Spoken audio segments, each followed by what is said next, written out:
টাকা থাকলে নাকি বাঘের চোখও মেলে, এমন প্রবাদ শুনেছেন নিশ্চয়ই। তবে টাকার বিনিময়ে যে বউ বা স্ত্রী পাওয়া যায় তা অনেকেরই হয়তো অজানা। অবাক লাগলেও এমনটা খুবই স্বাভাবিক। বিয়ের জন্য বাজার থেকে স্ত্রীও কিনে আনা যায়। মাত্র 15,000 টাকায় মেয়ে ভাড়া পাওয়া যায়, যেখানে সুন্দরী সুন্দরী মেয়েরা অধীর আগ্রহে অপেক্ষায় আছে শুধুমাত্র আপনার বউ হওয়ার জন্য। হ্যাঁ, ঠিকই শুনেছেন। তবে তাদেরকে বিয়ে করার জন্য আপনাকে দেনমোহর হিসেবে দিতে হবে না কয়েক লক্ষ টাকা। মাত্র 15,000 টাকা দিয়ে আপনি তাদেরকে বউ হিসেবে ঘরে তুলতে পারবেন। আপনি চাইলে সারা জীবনের জন্য তাকে কাছে রাখতে পারবেন, আবার চাইলে অল্প কিছুদিন পরে ছেড়েও দিতে পারবেন। তবে এর জন্য মানতে হবে বেশ কয়েকটি শর্ত। এসব মেয়ে মূলত নেওয়া যাবে ভাড়া করার শর্তে। দুবাই কিংবা ব্যাংকক নয়, এরকম একটি গ্রাম রয়েছে আমাদের পাশের দেশ ভারতে। অদ্ভুত এই গ্রামের নাম শিবপুরী, যেটি ভারতের মধ্যপ্রদেশে অবস্থিত। সেখানে পার্টনারের জন্য অপেক্ষা করে থাকে অসংখ্য কচি কচি সুন্দরী তরুণী।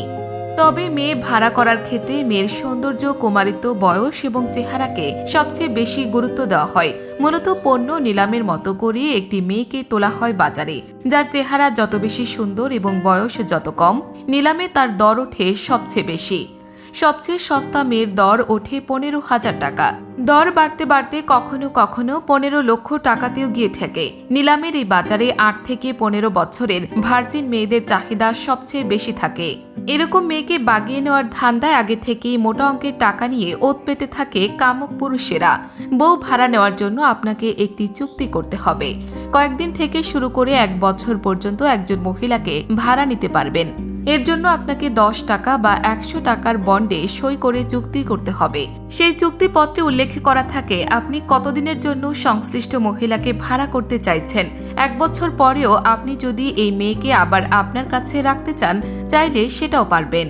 তার জন্য আপনাকে আবার নতুন করে নিলামে দর ঘোষণা করতে হবে। এরপর আবার নতুন করে নতুন শর্তে চুক্তিপত্রে আবদ্ধ হতে হবে। এতে খরচ বেশি হয়। এই প্রথাকে বলা হয় দাতি প্রথা।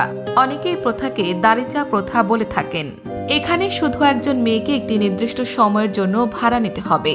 ব্যাপারটি কিন্তু তেমন নয়। চাইলে একসাথে অনেকগুলো মেয়েকেও ভাড়া করে রাখা যাবে নিজের কাছে। এখানকার বেশিরভাগ পুরুষরা এমনটি করেন। তারা একসাথে বহু মেয়েকে ভাড়া করে এনে নিজের কাছে রেখে দেয়। অন্যদিকে ভাড়া হতে আসা মেয়েরা বিলাসবহুল জীবনযাপন করতে পারে না, বরং তাদের জীবন হয় অত্যন্ত করুণ। তাদেরকে নানা রকম শারীরিক ও মানসিক নির্যাতন করা হয়। মেয়েদেরকে দিয়ে যা খুশি তাই করানো হয়। এমনকি যখন ইচ্ছা তখনই তাদেরকে বিছানায় নিয়ে বাসনা পূর্ণ করা হয়। এখানকার মেয়েরা কখনো স্বেচ্ছায় এমন কঠিন পথ বেছে নেয় না, বরং এই পথে আসতে তাদেরকে বাধ্য করা হয়। যেসব পরিবারের মেয়েরা অত্যন্ত গরিব, তাদের অভিভাবকেরা মেয়েদের পণ্য বানিয়ে নিলামে তুলে থাকে। কারণ গ্রামের এসব দরিদ্র মেয়েদের বিয়ে দিতে গেলে প্রয়োজন হয় মোটা অঙ্কের টাকা। যৌতুক ছাড়া মেয়েদের কেউ বিয়ে করতে চায় না, তাই মেয়েরা তাদের পরিবারের কাছে এক প্রকার বোঝা। এজন্য মেয়েদেরকে এক অনিশ্চিত জীবনের দিকে পা বাড়াতে হয়।